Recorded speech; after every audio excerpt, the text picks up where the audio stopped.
오늘 종료주일 고난주일을 맞이해서 예수님의 고난과 나와 어떤 관계가 있는가에 대해서 함께 말씀을 살피고 잠시 후에 성찬식을 거행을 하도록 하겠습니다.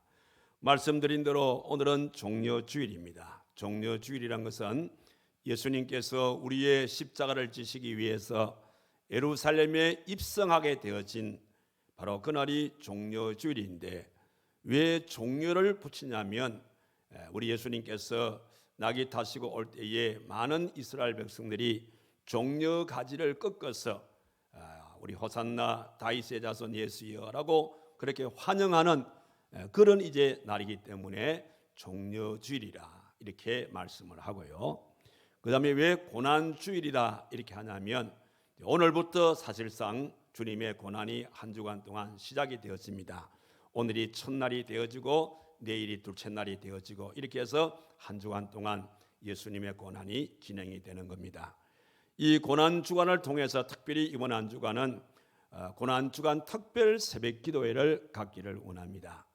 이번 특별 새벽 기도회는 우리 예수님께서 한 주간 동안 매일 어떤 일을 당하셨는지, 어떤 일을 하셨는지, 이런 이제 역사적인 이런 부분들을 2000년 전에 예수님이 행하신 그 일을 우리가 성경을 통해서 하나하나 우리가 살펴보면서 고난 주간 한 주간을 이렇게 보내기를 원합니다. 그런 만큼 이번 한 주간은 되도록이면 빠지지 마시고, 또 너무 세상적인 일에 너무 치중하지 마시고, 특별히 세상적인 오락은 좀 삼가하시고 우리가 엄숙한 마음으로 고난의 주님에 동참할 수 있는 그런 복된 한 주간이 되기를 바라고, 오늘 이 고난 주간을 통하여서 그래서 고난의 의미를 잠시 살펴보고, 그 다음에 예수님께서 우리에게 최후의 만찬을 베풀어 주셨는데, 우리가 2000년 전으로 돌아가서 예수님께서 오늘 이 자리에 오셔서 최후의 만찬을 베풀어 주었다라는 것을 생각하고, 그 최후의 만찬에 오늘 동참한다는 그런 마음으로 성찬식에 임할 수 있는 여러분들이 꼭 되기를 간절히 바랍니다. 오늘 우리가 함께 읽었던 이 이사야서 53장의 이 말씀은 우리 예수님께서, 메시아이신 우리 예수님께서 이 땅에 오시게 될 것이다, 이런 일들을 하시게 될 것이다 라는 것을 예언해 주고 있는 그런 귀중한 말씀이 되겠습니다. 그래서 이 말씀은 우리 장독교의 그 창시자를 할 수 있는 이제 요한 이 칼빈 선생이 이 말씀을 통해서 큰 은혜를 받았다는 것을 알 수가 있고, 또 우리 이 부활절마다 우리 함께 부르는 이 할렐루야, 핸델의 이 메시아 역시 마찬가지로 핸델이라는 사람이 이사야서 53장의 이 말씀을 읽으면서 큰 감동을 받습니다. 그 감동 속에 작시 작곡하게 되어진 그 곡이 바로 핸델의 메시아라는 대곡을 만들게 된 것을 보게 되어지고, 읽은 말씀 가운데 특별히 4절과 6절의 말씀을 우리가 자세히 보게 되어지면, 이 말씀 속에서 예수님께서 누구를 위해서 고난을 받았는가, 그리고 그 예수님의 고난이 나와 어떤 관계가 있는가, 이런 부분에 대해서 이 짧은 말씀이지만은 이 말씀에 대해서 정확하게 예수님의 고난과 나와의 관계성을 잘 나타내주고 있는 것을 볼 수가 있습니다. 그래서 오늘 저와 여러분들이 성찬에 참여하기 전에 그 예수님의 고난과 또 나의 관계가 어떠한지를 우리 오늘 말씀을 통해서 한번 살펴보고 성찬에 참여해서 특별한 은혜를 받는 축복의 시간이 꼭 되기를 바라는 것입니다. 자, 그럼 먼저 우리가 기억할 것은 예수님께서는 누구 때문에 고난을 받으셨을까? 예수님께서 누구 때문에 고난을 받게 되었는지 그 원인과 이유를 오늘 본문을 통해서 살펴보게 되었으면, 오늘 정확하게 5절에 그 이유를 설명하고 있는데, 여기 보니까 그가 찔림은 우리의 허물 때문이요 그가 상함은 우리의 죄악 때문이라, 이렇게 그 이유와 원인을 분명하게 이렇게 말씀해 주고 있습니다. 자, 이 말씀을 통해서 볼 때에 예수님께서는 너 때문에 고난을 받은 것도 아니고, 누구 때문에 십자가를 지신 것도 아니고, 전적으로 이 말씀을 통해서 나 때문에 예수님께서 고난받게 되었다는 것을 알 수가 있습니다. 이 부분을 뒷받침해 주는 말씀이 오늘 읽은 1절에서 6절의 말씀을 우리가 눈여겨보게 되어지면 여기에 우리라는 말이 많이 나와요. 여러분들 집에 가시면 찾아보십시오. 여기에 우리라는 말이 1절에서 6절까지 무려 몇 번이나 나오냐면 12번이 나옵니다. 12번씩이나 우리 이렇게 우리란 말을 하고 있는데, 그러니까 예수님께서는 우리 때문에가 아니고 나의 죄 때문에 고난을 받게 되었다. 이 사실을 명확하게 우리에게 전해주고 있다는 사실. 그런데 오늘날 많은 사람들은 예수님께서 고난받은 이 사실에 대해서 자기의 잘못 때문에, 자기의 죄 때문에 예수님께서는 매를 맞고 또 멸시를 당하게 되어지고 십자가에 처형을 당했다고, 이렇게 많은 사람들은 오해를 하고 있다는 겁니다. 그러나 분명한 사실은 우리 예수님께서는 나 때문에, 나의 죄 때문에 예수님께서 십자가에 달렸다는 것을 잊지 마시기 바랍니다. 만약에 우리의 마음속에 예수님의 죄 때문에 그렇다, 이렇게 자꾸 우리들에게 유혹을 주는 것은 바로 마귀의 장난이라 이 말입니다. 그래서 더글라스 파킨서의 글 가운데 마귀의 팔복이라는 그런 재미있는 글을 썼어요. 자, 우리가 팔복이라 그러면 예수님께서 우리에게 주신 축복의 팔복의 말씀을 생각하고 있지 않습니까? 요 예수님께서 우리 모든 성도들에게 팔복을 통해서 우리에게 복을 주시겠다라고 그렇게 말씀한 반면에 사탄 마귀도 예수님의 흉내를 내는 거예요. 그래서 사탄 마귀도 마귀의 팔복을 만들었어요. 마귀의 팔복이 어떤 것일까? 예수님께서 주시는 이 팔복의 말씀들은 우리의 수고가 따르게 되어질 때에 이런 복을 받는다, 이런 말씀의 원리로 기록된 반면에 마귀가 주는 팔복은 우리가 행하고 있는 일들 가운데 아주 달콤하게 우리가 행하는 이런 일들을 지속적으로 행하게 되어지면 너희들은 이런 복을 받는다라고 그렇게 말하는 거예요. 근데 결과로는 뭐냐면 예수님께서 주시는 팔복이란 것은 우리의 수고가 따르는 그런 가운데 복을 누릴 수 있는 반면에 이 마귀가 주는 팔복은 우리가 행하는 일들을 그대로 행하게 되어지면 자동적으로 복을 받는데, 마귀의 복은 어떤 복이냐? 멸망을 말하는 겁니다. 여러분, 마귀가 무슨 복을 주겠습니까? 그 마귀의 복이라는 것은 하나의 우리의 유혹인데, 그거는 복이 아니라 우리를 멸망의 길로 인도하겠다, 그런 말씀이 되겠습니다.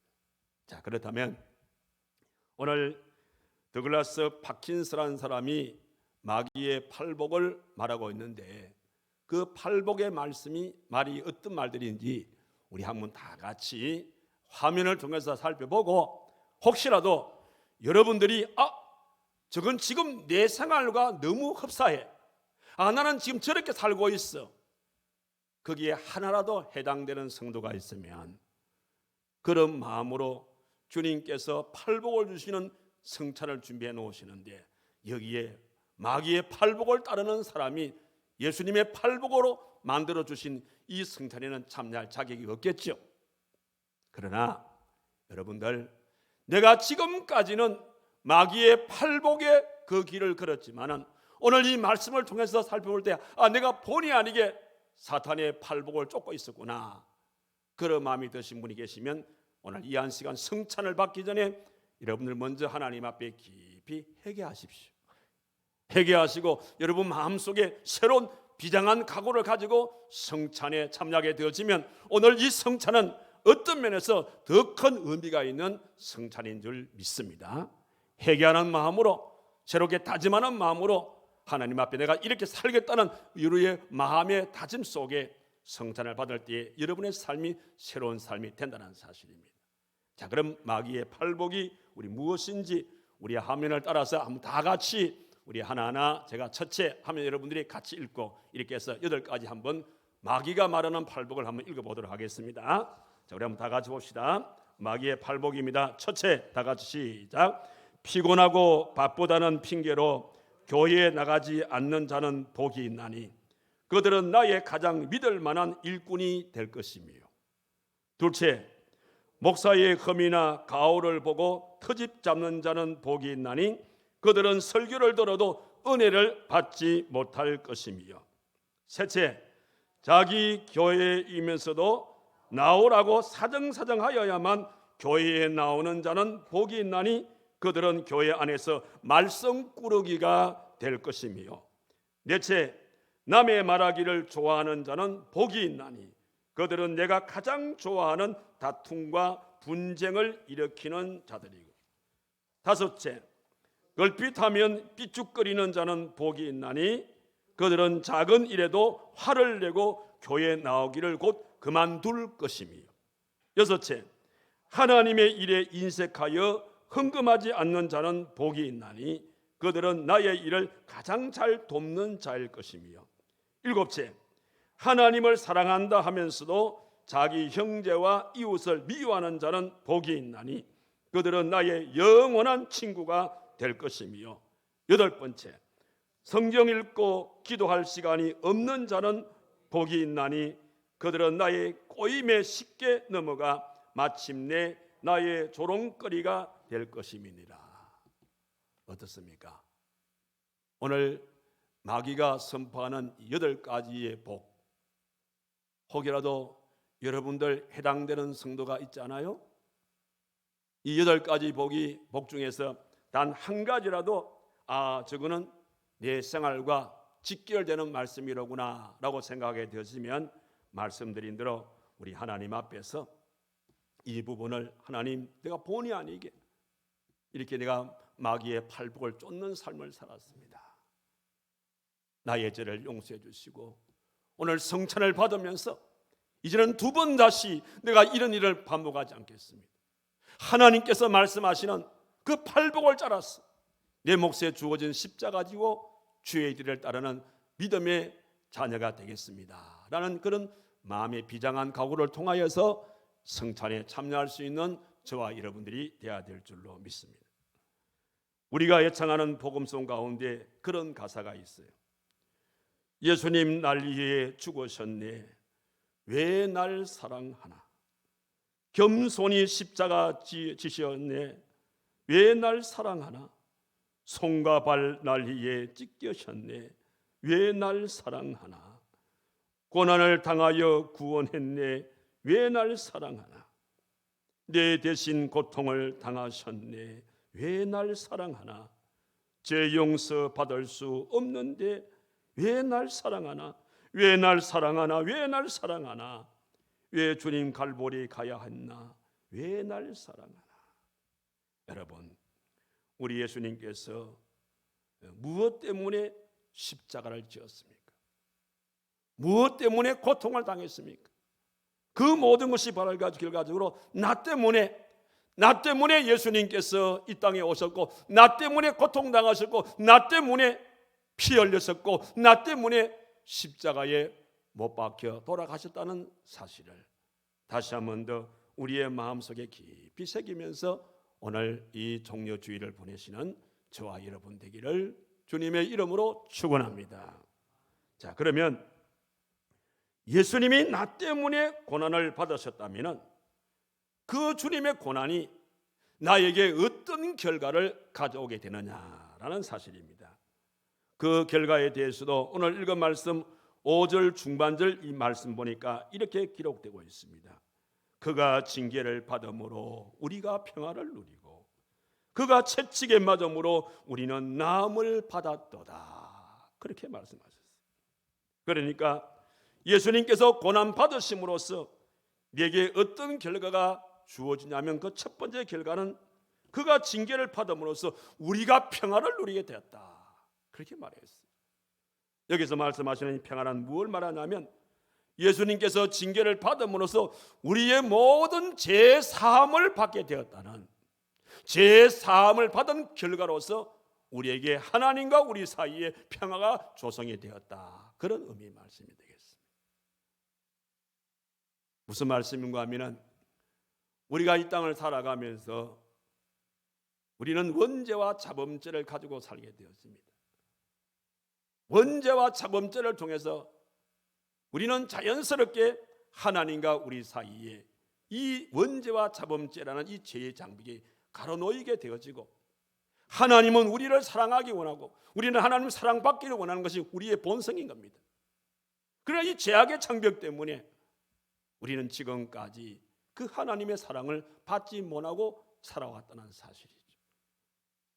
이런 사실을 안타깝게 보고 계시는 우리 하나님께서 예수님을 이 땅에 보내셨고, 그래서 하나님과 우리 사이에 가로놓여 있는 이 죄의 장벽을 무너뜨리기 위해서 예수 그리스도를 우리에게 허락해 주셨고, 그 예수님께서 이 죄의 장벽을 무너뜨리기 위해서 그 죄의 값을 치르는 그런 과정 속에서 십자가에 못 박혀 돌아가시다는 거예요.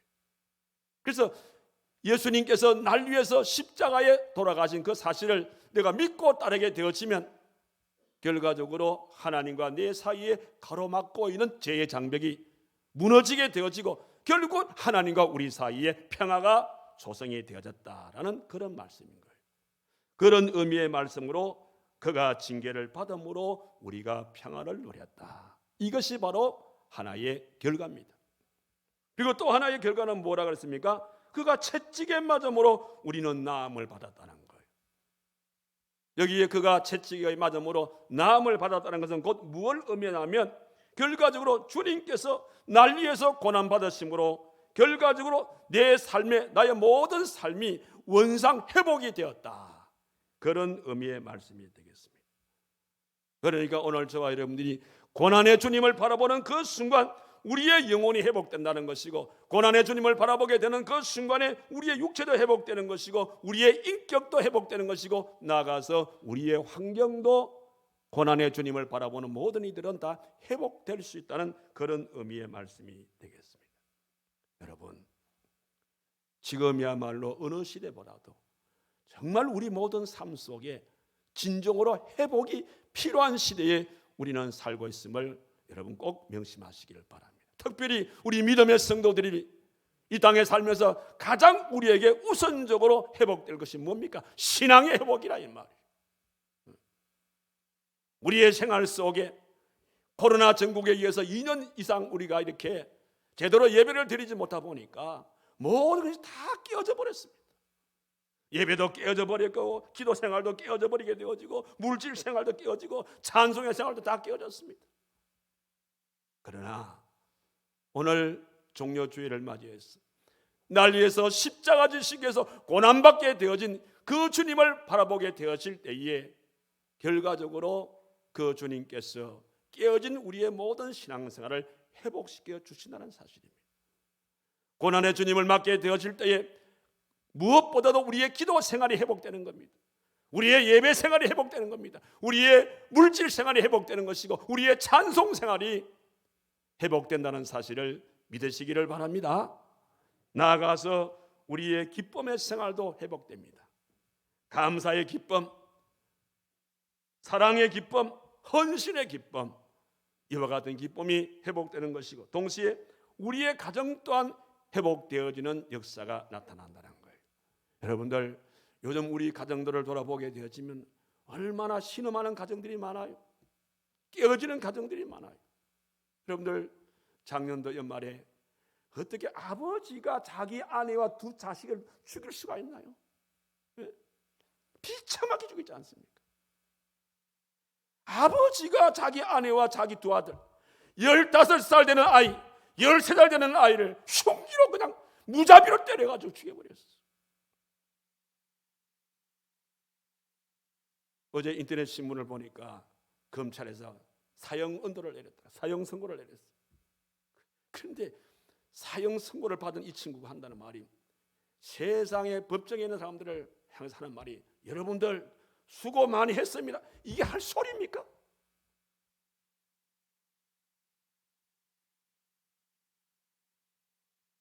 어느 날 우리의 가정들이, 이런 가정들이 많아요. 여러분, 지금이야말로 어느 때보다도 가정이 회복되어야 되는 거예요. 남편과 아내 사이가 회복되어야 되고, 부모와 자식 간의 관계도 회복되는 것이고, 형제 간의 관계도 회복되어야 된다는 거예요. 고부 간의 이런 관계도 회복되어야 된다는 거예요. 이런 모든 회복이 고난의 주님을 우리가 맞이하게 되어질 때에, 그 고난의 주님을 바라보게 되어질 때에 고난의 주님께서 우리의 깨어진 이런 모든 것을 회복시켜 줄 줄로 믿습니다. 이것이 고난의 주님을 바라보는 우리들에게 주어지는 두 번째 결과입니다. 그리고 또 하나의 결과가 여기 7절에 나와 있네요. 여러분 7절을 보시기 바랍니다. 뭐라 그랬습니까? 우리가 고난의 주님을 바라보는 우리들에게 어떤 결과가 나온다 그랬어요. 주님은 이렇게 말합니다. 그가 곤욕을 당하여 괴로울 때에 그의 입을 열지 아니하였어요. 마치 도수장으로 끌려가는 어린 양과 틀 깎는 자 앞에서 잠잠한 양같이 그의 입을 열지 아니하였도다. 고난받으시는 우리 주님께서 우리들을 위해서 그걸 입을 열지 않았다 그랬어요. 이런 마태복음 27장 12절의 말씀에도 보니까 대제사장들과 장로들에게 고난을 당하되 아무 대답도 아니하시는지라. 누가? 우리 예수님께서. 왜 우리 예수님께서 이렇게 고난받으시는 가운데서도 왜 침묵하셨을까? 그건 딱 한 가지 이유 때문입니다. 그 이유가 뭔 줄 아세요? 우리를 사랑하기 때문입니다. 나를 사랑하기 때문에 내가 받아야 할 그 고난을 받는 우리 예수님께서 나를 사랑하는 이 한 가지 이유 때문에 우리 예수님은 끝까지 침묵했다는 사실을 우리는 여기서 읽을 수가 있다는 사실입니다. 주님께서는 우리를 사랑하기 때문에 목 박는 그 무리들을 탓하지 아니했고 그들에게 시비를 걸지 아니했고 오히려 주님께서는 그들을 향하여 아버지여 저들의 죄를 사하여 주옵소서라고 그렇게 묵묵하게 기도할 뿐만 아니라 우리를 사랑하기 때문에 그 주님은 괴롭고 아프고 억울하고 자존심이 상하고 그다음에 채통이 무너지는 그런 와중에서도 우리 예수님은 끝까지 침묵했다는 것을 잊지 마시기를 바랍니다. 우리는 이 말씀을 통해서 눈여겨볼 두 가지 일이 있습니다. 그 첫 번째가 뭐냐면 오늘날 많은 사람들은 입을 너무 많이 열어요. 그런데 입을 열어야 할 때에 잠잠한 분들이 많더라고.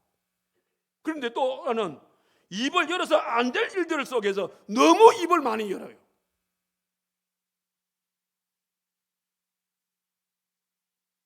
어차피 성도는 입을 열고 살아가야 할 때가 많아요.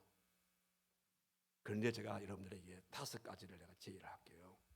성도가 어차피 입을 열고 살아가야 한다면 이 5가지 일들에는 꼭 입을 여십시오. 성도가 입을 열어야 할 5가지가 뭔지 아세요? 첫 번째는 내가 눈을 감았다면 기도의 입을 여십시오. 내가 눈을 떴다면 감사와 찬송의 입을 여십시오. 내가 길을 가다가 불쌍한 사람을 내가 만났다면 구제의 입을 여시기 바랍니다. 그리고 죄인들이 망하는 것을 바라보게 되어질 때에 우리는 전도의 입을 여셔야 됩니다.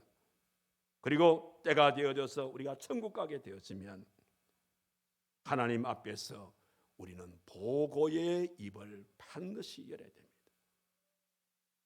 우리가 꼭 이 땅에 살면서 하나님의 귀한 자녀로서 성도로서 입을 꼭 열어야 한다면 이런 5가지 일에는 여러분들 아끼지 마시고 마음껏 입을 열 수 있는 여러분들 되시기를 바랍니다. 그러나 이런 5가지 일에 입을 여는 반면에 또 5가지 이런 일들은 입을 열지 마시기를 바랍니다. 예수님처럼 침묵할 수 있는 여러분 되시기를 바라는 거예요. 그 5가지가 뭔 줄 아세요? 첫 번째는 자기 자랑하는 일, 자기 자신을 자랑하는 이런 일에 입을 열지 마시고, 그 다음에 두 번째는 자기의 잘못을 핑계하는 이런 일에 입을 열지 마시고, 욕심을 채우는 이런 일에 입을 열지 마시고, 책임을 남에게 전가시키는 이런 일에도 입을 열지 마시고, 특별히 형제를 헐뜯는 이런 입은 절대적으로 열어서는 안 될 줄 믿습니다. 분명한 사실은 예수님께서 날 위해서 고난받게 된 이것은 이런 3가지 결과를 우리 가져온 겁니다.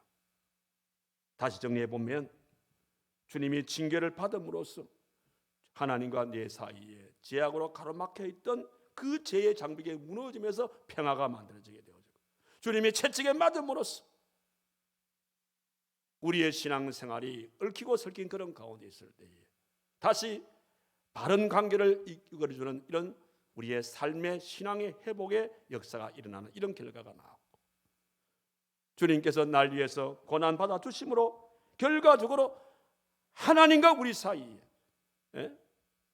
그리고 우리의 가족 사이에, 부인과 남편 사이에, 자식과 부모 사이에, 형제 사이에 깨어졌던 이 사랑이 회복되어질 수 있는 이런 역사가 주님께서 고난받음으로 우리의 삶 속에 나타나게 되었다는 사실입니다. 자, 이런 축복 속에 살고 있는 오늘 저와 여러분들, 이런 결과를 우리에게 주었다면, 자, 그러면 이러한 하나님의 복을 받고 살고 있는 저와 여러분들이 우리 주님 앞에서 어떤 행동을 취하며 살아가야 되냐? 그게 세 가지가 있는데, 그 첫 번째는 날마다 주님의 고난을 늘 생각하면서 감사의 삶을 살아가는 여러분들 되시기를 바랍니다. 우리 주님께서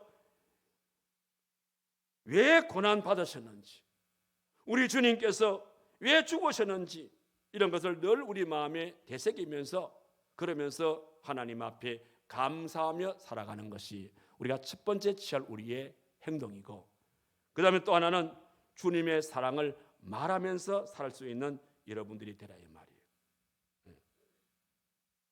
주님은 나 때문에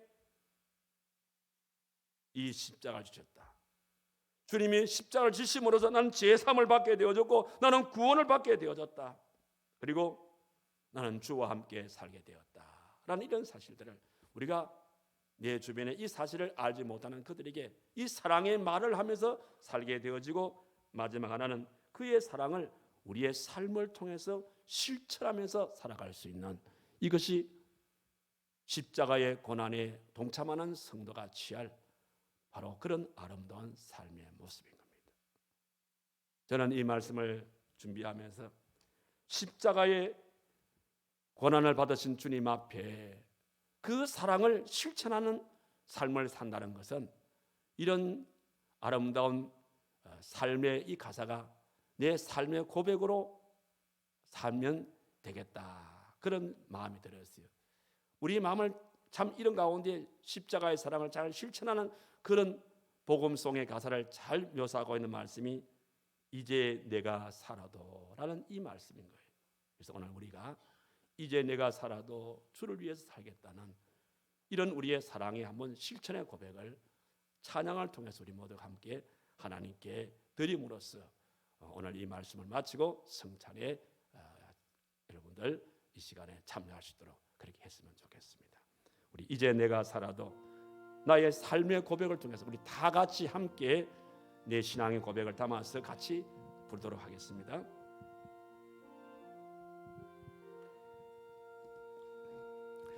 이제 내가 살아도 주 위에 살고,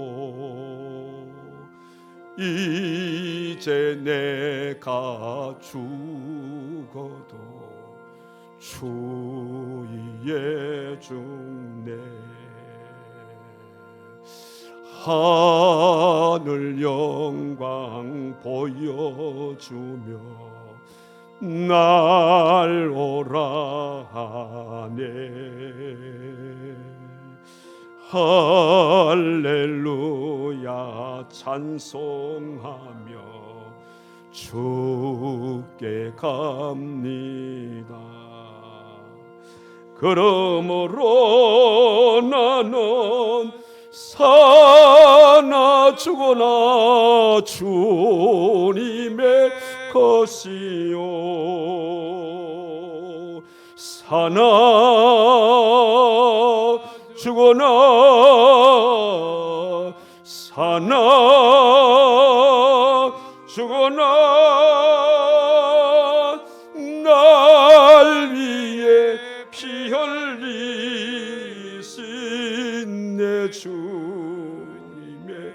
것이요 이제 내가 떠나도 저 천국 가고 이제 내가 있어도 주의 인해 우리 예수 찬송하며 나는 가겠네. 종군 천사 나팔 불며 마중 나오네. 그러므로 나는 사나 죽어나 주님의 것이요 사나 죽어나 사나 죽어나 날 위해 피 흘리신 내 주님의 것이요. 하나님, 사나 죽어나 우리는 주님을 위해서 살고 죽기를 원합니다. 오늘 종료주일을 맞이해서 날 위해서 고난받기 위해서 예루살렘에 입성하신 주님, 오늘 우리를 죄악에서 구원해 주시기 위해서 고난받으심으로써 하나님과 내 사이에 가로막힌 죄의 장벽이 무너지게 되어지고 하나님과 내 사이에 화평이 조성이 되어지고 우리 주님께서 찔려 돌아가심으로써 우리의 모든 삶이 회복되어질 수 있는 아름다운 축복을 허락해 주셨어. 그래서 나의 신앙생활이 회복되어지고 우리의 기쁨 생활이 회복되어지고 우리의 가정생활이 회복될 수 있는 놀라운 축복을 주신 하나님께 참으로 감사를 드립니다. 이제부터 우리 남은 생애는 이 고난의 주님을 바라보면서 날마다 감사하며 살아갈 수 있는 우리들이 되게 하시고 나아가서 주님의 이 아름다운 사랑을 말로서 전하게 하시고 말로서 내 삶 속에 실천에 옮길 수 있는, 그래서 이제 내가 살아도 주님을 위해서 살고 이제 내가 죽어도 주를 위해서 죽을 수 있는 이런 믿음을 가지고 우리 남은 생애를 살아갈 수 있는 우리 모두가 되게 하여 주옵소서. 고백하는 마음으로 성찬에 참여하오니 오늘 이 성찬을 통하여 내 삶이 새로워질 수 있는 아름다운 복들을 하나님이 허락하여 주시옵소서. 예수님의 이름으로 기도하옵나이다. 아멘.